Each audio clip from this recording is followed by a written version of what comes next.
He controlled half of Seoul. His name moved through the underworld the way weather moves. You didn't see it coming until it was already on top of you.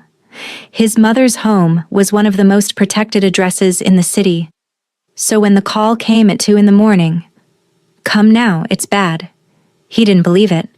Not really. Not until he saw the gates. Not until he walked through the broken door. Not until he followed the smell of blood down the corridor and pushed open the door to his mother's sitting room. She was on the floor, and there was a woman crouched over her. A stranger. Black. In a nurse's uniform, working in the ruins of a room his enemies had just destroyed. She didn't look up when he entered. She said, "Don't touch anything. I have a drain-in." And then she told him exactly what to do. If you think you already know where this goes, you don't. Like this video, and consider subscribing to this channel. The rain had been falling for 3 hours. It hit the gravel outside the Kwan family villa sideways, the kind of rain that doesn't care about anything. His car came to a stop before the brakes fully caught. He was already out the door. His shoes sank into the wet gravel. He didn't look down. 3 of his men were on the ground near the gate. He checked for pulses as he passed them. All 3 breathing, unconscious but alive. That told him something. The people who came here tonight hadn't come to kill. They'd come to send a message. He was about to find out what the message was. The villa's main door had been kicked open from the inside. The lights in the entrance hall flickered every few seconds, like something in the wiring had been cut and was trying to reconnect. A painting, one his mother had kept since before he was born, lay face down in a puddle of rainwater on the marble floor. The smell reached him at the end of the corridor. Copper. Warm. Unmistakable. He pushed open the door to his mother's sitting room and stopped. His mother was on the floor beside her favorite armchair. Her white evening dress was soaked dark on the left side. Her chest rose in short, wet pulls of breath, the kind of breathing that sounds wrong the moment you hear it. Like something inside isn't working the way it should. But she wasn't alone. A woman was crouched over her. Black. Tall. Even crouching. She wore a nurse's uniform, pale blue, with dark stains at the cuffs and hem. Her feet were bare. The cardigan she had been wearing when she arrived that evening was in pieces. She had torn it into strips. Those strips were packed into his mother's side, tight and deliberate, holding something in place that couldn't be allowed to move. A piece of thin tubing ran from a small cut in his mother's left chest wall into a sealed plastic bag. The bag from a medical kit that lay open and emptied on the floor beside her. The bag was filling slowly, dark red against the clear plastic. The woman counted under her breath, watched the bag, watched his mother's chest. She didn't look up when Dae-hyun walked in. "Don't touch anything," she said. Calm. Not calm like she wasn't afraid. Calm like she'd already used up her fear and gotten to work. "I have a pleural drain in. Blood in the chest.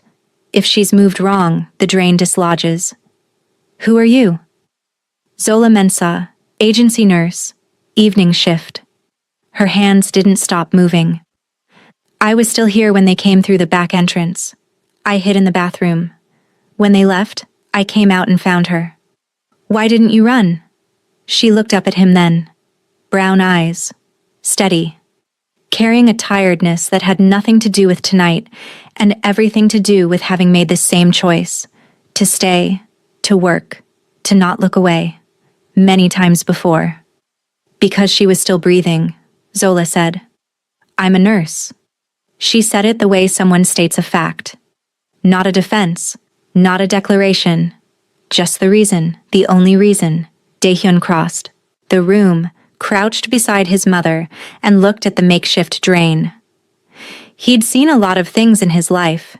He'd never seen anything built from nothing that was keeping someone alive. He took out his phone. He made the call. The private ambulance arrived in 11 minutes. 3 men from a discreet medical service his organization had used for 15 years. Their lead physician, a small, quiet man named Dr. Park, walked in, assessed the situation in 30 seconds, then turned to Zola. "Talk me through it." She did. Clean, fast, precise. Intercostal placement, blood loss estimate, oxygen saturation tracked on her phone's stopwatch because she had nothing else. She handed the care over the way a good nurse does. Completely, without hesitation, because the goal isn't credit. The goal is the patient. Dr. Park listened. Then he looked at Dae-hyun. The drain was correct. If she hadn't placed it, he stopped. The rest didn't need to be said. Zola pulled off her examination gloves. Her bare hands underneath were still, not shaking. Dae-hyun watched her. She was already moving, wiping down the medical kit, checking the floor around his mother for anything the team might need, quiet and efficient in the ruins of a room that should have broken her. "I'll take you home," he said. "I don't need—" It wasn't an offer. He said it without heat. But she heard what was underneath it. This wasn't generosity. He didn't know what she was yet, and he wasn't letting her out of his sight until he did. She understood that. She could see it in him the same way she could see a fever behind someone's eyes, even before the thermometer confirmed it. She picked up what was left of her bag and followed him out. Here is something you need to understand about Dae-hyun Kwon. He hadn't reached the position he held by being careless. Every person in his life, every person, had been assessed. Motives mapped. Loyalties tested. Trust was something he extended the way you extend a hand into water you haven't checked the depth of. Carefully, incrementally, ready to pull back. A stranger who appeared at the worst moment of his family's life and had the exact skills to handle it? That wasn't luck. That was a pattern. And in his world, patterns were never accidental.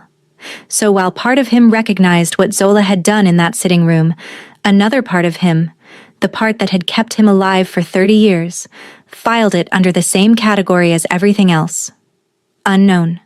Possibly dangerous. Watch her. His compound was 40 minutes outside the city. Steel and glass built into a hillside. From the outside, it looked architectural, like something you'd see in a magazine. From the inside, it was what it actually was. A fortress where every corridor had sightlines, and every door had a secondary lock. She was given a room. White walls, clean linens, a window that looked east over the hill. A guard was posted in the hall outside. She stood at the door and looked at the guard. Then she looked at Dae-hyun. "Am I a prisoner?" "You're a guest." "Then the guard is a courtesy." "The world is a dangerous place, Ms. Mensah." She looked at him for a moment. "For some more than others, that depends on whose world you're standing in." He left. She stood in the white room and looked at the window for a long time before she sat down. 3 days passed. Dae-hyun watched her the way he watched everything. From a distance, through the compound's camera feeds, through his men's reports, through his own intelligence network pulling apart every detail of her life. What they found was completely clean. So clean it made him more suspicious, not less. But here was the problem. Every morning she was up before 6. Every morning she walked directly to his mother's medical suite and checked every line, every reading, every piece of equipment with the focused attention of someone who actually cared, whether the numbers were right. She spoke to his mother while she was unconscious, about the weather, about something she was cooking, about a book she was reading. Quiet, low conversation, like she was filling the room with something warm so the woman in the bed would know the world was still there. On the 4th day, he stood in the corridor outside the medical suite. He could hear her reading. Korean. Slow, slightly mispronounced, completely serious. His mother's novel from the nightstand. He stood there for a long time. Then he walked away. He told himself he was assessing her. He told himself the surveillance was necessary. He told himself a lot of things he'd gotten very good at telling himself over the years. But here is what he didn't tell himself. That in 30 years of running an empire built on the loyalty of people who feared him, he had never once seen anyone stay. His mother woke on the 7th day. Her eyes opened at 4:45 in the morning. She looked at the ceiling. She looked at the monitoring equipment. She looked at Zola adjusting the IV line with the unhurried confidence of someone who'd been doing this for hours. "You stayed," Hansu said. Zola looked at her. "Yes, ma'am." "Why?" "Because you were my patient." The older woman studied her. 70 years of a city in those eyes. 70 years of watching men claim things and women hold them together. "My son thinks you're a spy," she said. "I know." "Are you?" "No." Hansu nodded once. Like that confirmed something she'd already decided privately. "He was a gentle boy," she said. "He used to bring home birds with broken wings. Did you know that? He'd carry them in his jacket and keep them in a box in his room until they could fly." She paused. "And then the world got hold of him. The world always gets hold of the gentle ones first." Zola didn't fill the silence. She was good at not filling silences. "When he comes this morning," Hansu said, "I won't speak to him. I'll speak through you. Everything he wants to know, he asks you. Everything I want him to hear. You tell him." Zola looked at her. "He won't like that." "I know." And for the first time, something that was almost a smile crossed Hansu Kwan's face. "That's exactly why." Daehyun arrived at 7. Dark suit, black coffee, controlled in the specific way of a man who starts controlling himself before he's fully awake. He said good morning to his mother. His mother looked at Zola. He felt it like a door closing. "Mother." Silence. He looked at Zola. "What does she want?" "She wants you to put the coffee down, take the jacket off, and actually sit, not perch." The muscle in his jaw moved. He set the coffee on the table. He took the jacket off, folded it, precise, and sat in the chair beside the bed like a man lowering himself onto something that might give way. Hansu nodded, satisfied. And that was how it went, for the next 10 days. Everything went through. "Zola." Hansu spoke, sometimes in a whisper, sometimes at full volume, and Zola translated. But more than translated, she interpreted. And sometimes, when the words needed it, she edited. "She said you're a fool," Zola told him on day 3. He looked up slowly. "That's not all she said." "No. Tell me." Zola looked at him steadily. "She said you're as stubborn as your father. But your father had more sense than you. And that your father would be ashamed of how you're treating the woman who kept his wife alive." Silence. She said all that. In fewer words. He looked at his mother. Hansu was looking at the window, calm as a person who had just said exactly what they meant and felt very good about it. He didn't argue. But the look on his face when he left was the look of a man carrying something he couldn't put down. On the 12th day, they brought in a soldier. Young. 22 years old, Daehyun would later tell her. A bullet in his right shoulder. 2. Boots had connected with his ribs from the sound of the cracking. He was conscious and losing too much blood, and the compound's physician was 40 minutes away in the city. His men carried the soldier into the medical wing because it was the medical wing and Zola was there. She took one look at the gurney, at the wound, at the men standing around it, waiting for someone else to do something. "Get me a clean field," she said. No one moved. She looked at Daehyun in the doorway. Just looked at him. He said, "You heard her." They moved. She worked for 40 minutes. Removed the bullet. It had stopped short of the subclavian, which was lucky enough to feel like a miracle. Irrigated, packed, sutured, taped the ribs with efficient, practiced speed. She had the young man on oxygen and sedated for pain before most of his colleagues outside the door had stopped pacing. When she washed her hands and turned around, Daehyun was still there. "Thank you," he said. She looked at him, for a moment. "How old is he?" 22. She didn't say anything else. She looked back at the young man on the gurney. His face was slack with relief now, the way faces go when the body finally stops bracing. He looked like somebody's little brother. He looked like something that should have been protected. She picked up the waste from the tray. She walked out. She did not look at Dae-hyun as she passed him. If she had, he would have seen what was in her face. Not anger, not judgment. Grief. The specific grief of someone who keeps seeing something they can't fix, over and over, and keeps trying anyway. That was the moment Dae-hyun stopped watching her from a distance. He just didn't know it yet. 4 more soldiers came in the next 2 weeks. She treated every one of them. And every night she sat at the small desk in her room and wrote in a leather-bound journal. Small, dark green, brought from her apartment in the one trip she'd been allowed to make. One of his men found the journal. Dae-hyun read the first page, then the second. Then he closed it. He brought it to her room that evening and set it on the desk in front of her. She looked at it, then at him. You read it. Enough. And? It's not intelligence. He met her eyes. It's a woman trying to keep her mind in a situation that would break most people. He paused. My men should not have touched it. I'm sorry. She looked at him for a long time. You're not as monstrous as you work very hard to appear, she said. Something moved behind his eyes. Brief, real. Don't let that get around, he said. And for the first time, the actual first time, she laughed. Short, genuine, a little startled. Like she hadn't expected it from herself any more than from him. He left before either of them could do anything with the moment. 3 weeks in, he appeared at her door at 6 in the evening. There's a gala tonight. The syndicate's quarterly gathering. I need you there. She stared at him. Why? There's someone attending who may have had a hand in what happened to my mother.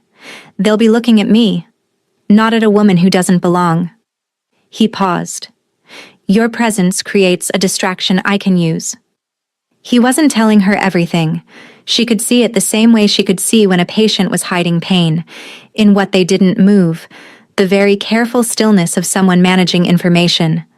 But she understood his world well enough now to know this was his version of honest. Fine, she said. I'm choosing what I wear. She walked into the Hotel Shilla ballroom in a gown of deep burgundy and gold, silk panels, African-inspired, structured at the shoulder, falling in layers to the floor. A head wrap twisted and pinned into something architectural, gold earrings, simple drops, old, her grandmother's. The room shifted when she entered. Not loudly, subtly. The way a room shifts when something unexpected walks in and the air takes a moment to adjust. She didn't perform it. That was the thing. She didn't play to it. She simply moved through the room the way she moved through the medical wing. Purposeful, unhurried, like she had every right to be exactly where she was. Dae-hyun watched her. He watched her speak to the wives of syndicate members in 3 languages. He watched her ask an old clan elder a pointed question about the Yi dynasty that made the man blink and then actually answer her. He watched Executive Han, smooth, corporate, cold, make a remark across the table that was designed to shrink her. She looked at Han directly. I find the most interesting choices are made by people who aren't afraid of being interesting.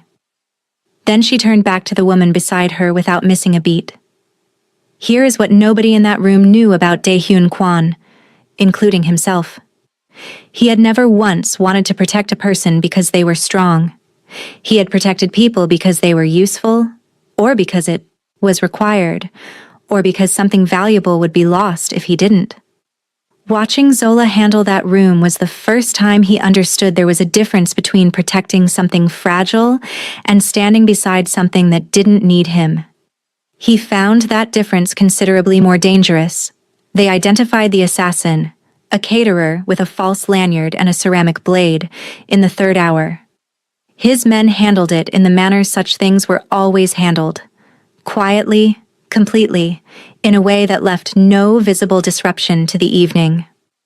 Zola was guided out before the situation resolved. In the car going home, rain hitting the windows, Soul sliding past in smears of gold and white, he said, "You handled yourself well." She looked out the window. "I handle myself in most situations." A pause. Then, barely, the corner of his mouth. "No," he agreed. "It isn't." She turned to look at him. He was already looking back at the road. But she had caught it. The almost smile, the unguarded half-second. She filed it away. The morning after the gala, Seo-jun laid a file on Dae-hyun's desk. Photographs, timestamps, compound camera footage of Zola in the corridors, in the garden, in the medical wing. "She keeps records," Seo-jun said. "Extensive ones. Every patient, every procedure. The men are uncomfortable. A foreigner in the inner compound, one with that much documentation, is a liability." Dae-hyun looked at the photographs. "She saved my mother's life," he said, "and she's been compensated. The obligation is settled. The ongoing risk. Leave it." Seo-jun picked up his file. He had been with Dae-hyun long enough to know that tone. He left. That evening, Dae-hyun found Zola in the compound garden. She was sitting on the stone wall at its edge, a mug of tea in both hands, looking at the city below. Seoul in the evening. Thousands of lights beginning at once, like an exhale. The jasmine along the wall smelled sharp in the cold air. He sat beside her. She didn't move away, but she didn't look at him either. "My second-in-command wants to remove you," he said. "I know. I've known for a week. He thinks you're a risk. He's not wrong." She looked at her tea. "I see things. I remember them. I write them down. In your world, that makes me dangerous." She paused. "The difference is, I have no interest in destroying anyone. I'm just trying to understand how a man like you sleeps." He was quiet for a moment. "You think what I do is monstrous. I think what you do has a cost. And the people paying it aren't always the ones who chose this life. We all make choices. People choose from what's available to them." She looked at the city. "I grew up in Accra. The options in my neighborhood weren't great either. I chose nursing. That was my door." She paused. "Not everyone finds a door." He said nothing. Below them, the lights of Seoul came on and on and on, millions of people inside millions of rooms, none of them knowing what was happening on this hillside. "I became this to protect something," he said finally. It wasn't an explanation, it wasn't an apology, it was just the truth, handed over carefully, the way you hand something fragile to someone you're not sure you trust yet. "And now?" she asked. He didn't answer, but she heard it. The silence of a man who doesn't know how to answer that question anymore. The siege came on a Tuesday night. 4 men through the east perimeter. 3 stopped by the outer guard. The 4th made it inside. He found the medical wing. He found the end of the corridor. He found Zola. His weapon was up when Dae-hyun came through the door. And then the man dropped. Not from a gunshot. His body simply folded. His weapon hit the floor. His face went wrong in the way faces go when the heart stops deciding to cooperate. And Zola was already on the floor beside him. Her hands locked. Compressions started. She counted out loud. 1, 2, 3. With the mechanical focus of someone who had made the same decision 100 times before and never once hesitated. She did not look at the weapon on the floor. She did not look at Dae-hyun's men in the doorway with their hands on their guns. She looked at the man's chest and she pushed. "Nobody touch him," she said. "Give me room." Dae-hyun raised one hand. His men stepped back. He stood in the doorway of that corridor and watched a woman resuscitate the man who had come to kill her. Her arms locked straight, her weight driving into each compression, her face set, not calm, not detached, but fierce, like she was arguing with something. He watched that for 4 minutes. The young man's heart started. She sat back on her heels and breathed. Then she arranged for his transfer, wrote a clinical note for the receiving physician, and walked out into the corridor, where she sat down on the floor with her back against the wall and put her face in her hands. Dae-hyun sat beside her, on the floor, in his suit, back against the wall, legs stretched out like a man who'd decided the floor was fine. Neither of them spoke for a while. "How do you do that?" he said. His voice had something different in it, something without the careful architecture he normally maintained. "How do you set aside what someone intended and just see what they need?" She lifted her face. Her eyes were dry. She'd gone past crying into the country beyond it, where everything was just very still and very clear. "I don't set it aside," she said. "I carry it. I just carry it after, not during." He looked at her. "During," she said. "There's only the work." He thought about that. He thought about 30 years of decisions made under pressure, and how he'd trained himself to do exactly that. To carry it after, not during. How he'd built an entire identity around that ability, and how it had cost him every single relationship he'd ever had. "I'm in the wrong world for you," he said. "Yes," she said. "You are." They sat on that corridor floor for another 10 minutes. The compound hummed around them. Neither of them moved. His mother asked him to come to her bedside on a Thursday. She was sitting up. She had taken her meals. She had complained about the lighting and requested her reading glasses in the correct case. She was, in all visible ways, herself again. She told him to sit. He sat. She told him to look at her. He did.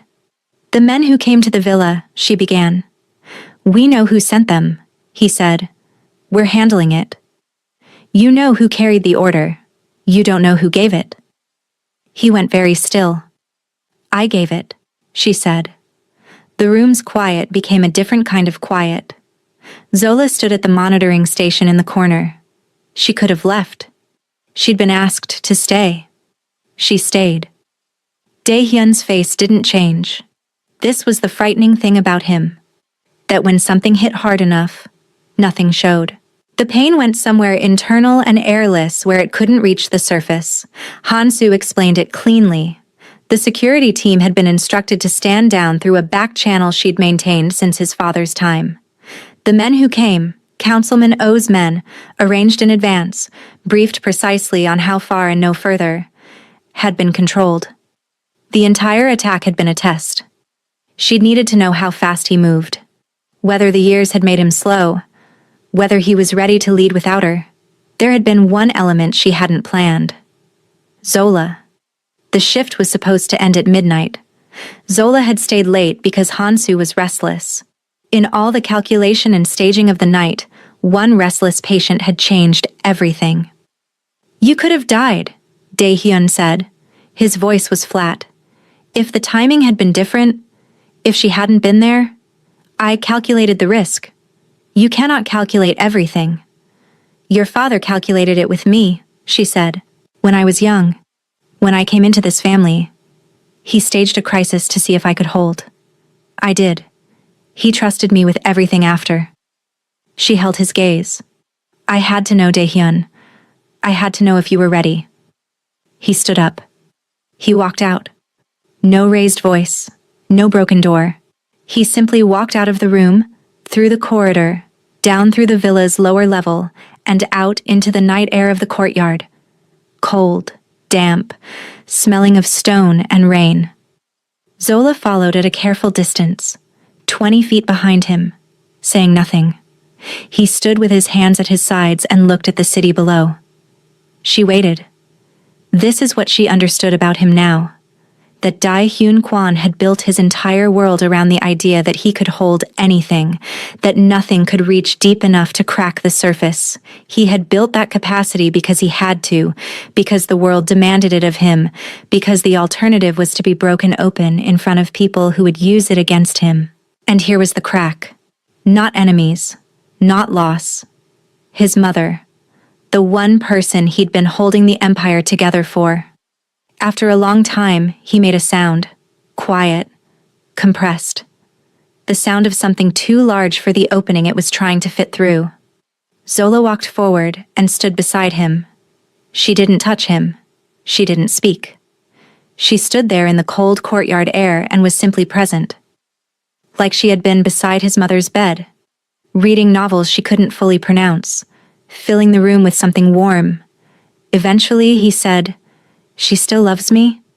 "Yes." "That doesn't make it better." "No, but it makes it true." He turned to look at her, and his eyes, for the first time, were just his eyes. Nothing guarded behind them. No architecture. Just the face of a person who had lost something and was standing in the aftermath of it. He stayed. She stayed. What followed was a month Zola would remember in fragments for the rest of her life. The investigation into the nursing agency confirmed it was a front. 3 shell companies. Money laundering. Owned by Choi Tae-won, Dae-hyun's primary rival, who lunched at clubs where politicians sat and moved money through legitimate vehicles the way other people moved furniture.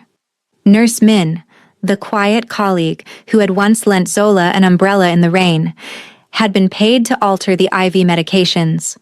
She had not succeeded because Han-soo had refused to let anyone but Zola handle her medications from the second day of her care. An old woman's suspicion had been the only thing standing between her and the poison. Viper, the mercenary who had organized the compound breach, was found in Incheon. What happened after that was not described to Zola, and she did not ask. Executive Han was neutralized through a different kind of war. Agreements, leverage, the cold calculus of men who speak in corporate language about things that have no corporate language. It cost Dae-hyun compromises he hated making with people he despised. His uncle came to the compound once, said things about bloodlines and foreign influence in the careful formal language of a man who has been rehearsing his disappointment for years. Dae-hyun listened from beginning to end, then asked him to leave, quietly, without a raised voice, without a threat. That was worse than any threat. Councilman Oh called, repeatedly, used the word managed in reference to Zola on the third call. Whatever Dae-hyun said in response to that word ended the conversation in under 10 seconds, and Oh did not call again. Through all of it, Zola wrote, every night, dark green journal on the small desk, the 22-year-old who healed and started teaching himself English on his phone. Han-soo dictating letters to old friends with the brisk efficiency of a woman who considers near-death experiences no excuse for letting correspondence slide. Dae-hyun on the balcony in the early dark looking at the city, the specific stillness of a man who carries everything and sets down nothing. She was not writing for anyone outside those walls. She was writing to keep herself intact, because the human mind can only hold so much without a place to put it down. The war ended the way all wars between powerful men end, not with victory, but with arrangements, documents, territories redrawn, the Seoul underworld reorganized into an order everyone understood and no one celebrated. Dae-hyun came out of it standing, harder than he had gone in, more feared, more alone. Han-soo came home to the repaired villa on a Saturday morning, walked through the rebuilt gates on her own 2 feet, slowly, with the composure of a woman who has survived exactly what she arranged to survive. She held Zola's hand on the way in. She didn't hold anyone else's. In the garden that afternoon, she said, "You'll stay." Zola looked at the jasmine along the stone wall, the city below, the gates behind her, rebuilt in new, iron, the gravel already raked smooth. "For a little while," she said. Han-soo looked at her. "He'll ask you to stay permanently." "I know." The older woman was quiet for a moment. "And will you?" Zola didn't answer. The jasmine smelled the same as it always had. He found her in the garden that evening. She'd known he would. The city below was going dark at the edges, the last light sitting orange on the rooftops.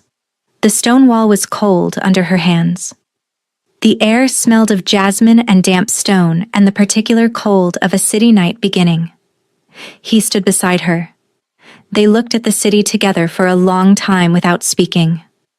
"Don't go," he said. He didn't say anything else first.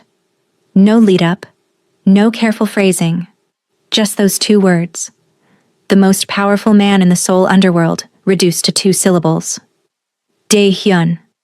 "I'll build you a hospital." His voice was quiet, steady. He meant everything he was saying, and she could hear it. Not a donation, a real institution. Your name on it. Your team. Your terms. Your design. I'll fund whatever you want to build anywhere in the world you want to build it. He paused. I'll step back from anything that offends you. I'll change whatever needs to change. Just... He stopped. Stay. She looked at him. This man who had been built by a violent world into something capable of enormous destruction and... She had learned this the hard way. Enormous tenderness. Both things real. Both things him. She thought of the young man with the bullet wound. Of the man she had resuscitated who had come to kill her. Of every soldier in every corridor. Of the ones she never saw. Handled in dark places by people who answered to the man standing next to her. She thought of her journal. Page after page of a world she could witness and document and survive, but could not cure. She stepped forward and kissed him. It wasn't tentative. It had too much behind it for that. Weeks of proximity, of crisis, of two people who had seen each other at their most unguarded. It tasted of salt, of something desperate, of something that had already made its decision before either of them knew it. It tasted like goodbye. She pulled back. She looked at his hands. They were clean. He had showered. He was perfectly composed, his hands still and empty at his sides. But she knew what those hands had directed in the past month. Not done personally. He wasn't that kind of man. But directed, ordered, enabled. The invisible weight of it had no smell and left no mark and was absolutely there. "You are the king of this world, Dae-hyun." He started to speak. "No. Listen."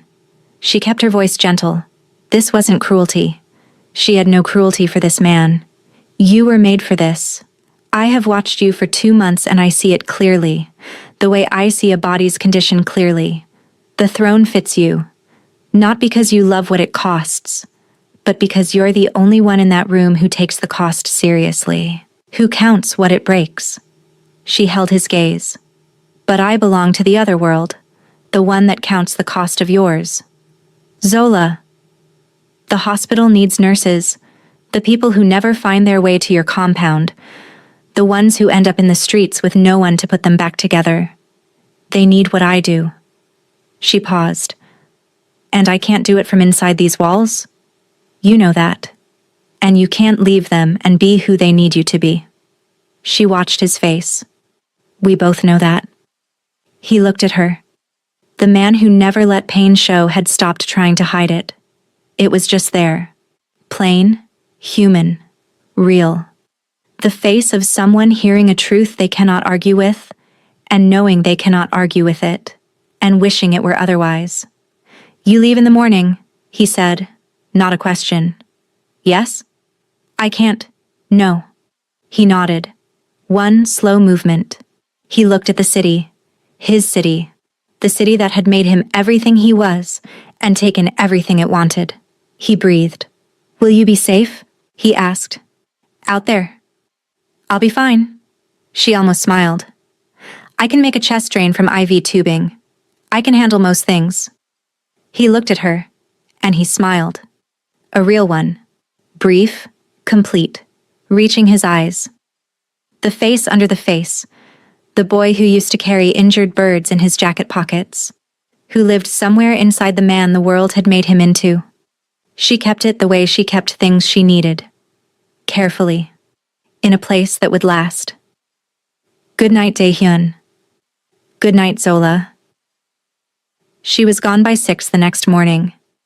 A taxi to the gate. The same bag she'd brought to her apartment 6 weeks ago. Her journal, her nursing kit, the Korean novel Hansu had pressed into her hands the night before. She did not look back when the car pulled away. Not because there was nothing worth looking at, because she knew herself well enough to know that if she looked back, she would not keep going forward. And forward was the only direction that made sense for the life she was returning to. In Seoul, on a balcony above a city that had given him everything and taken everything it wanted in return, a man stood in the first light of morning. He looked south, past the Han River, past the highways, past the edges of the world he ruled. He held a Korean novel in one hand, the novel his mother had told him Zola had kept. He hadn't known until last night. His mother had said it quietly, without ceremony. She asked to keep it. I said yes. He opened the front cover. His mother's handwriting on the title page. Firm. Slanted left. For the girl who stayed when she didn't have to. He stood there for a long time, the city spread out below him, waking up. The first taxis, the first lights in the office towers, the first sounds of a day beginning in a world that had no idea what had happened on this balcony, in this corridor, in the ruins of a sitting room in the rain. He closed the book. He remained the boss. He remained the king. And in the cold, honest quiet of a throne that fit him perfectly and gave him nothing he actually needed, he understood what she had been trying to tell him in the garden. The throne is yours, Dae-hyun, but you were born to be more than a throne. He had simply been born too late to choose differently. The city woke up below him. He did not move. If you enjoyed this story, please consider subscribing to this channel for more stories like this.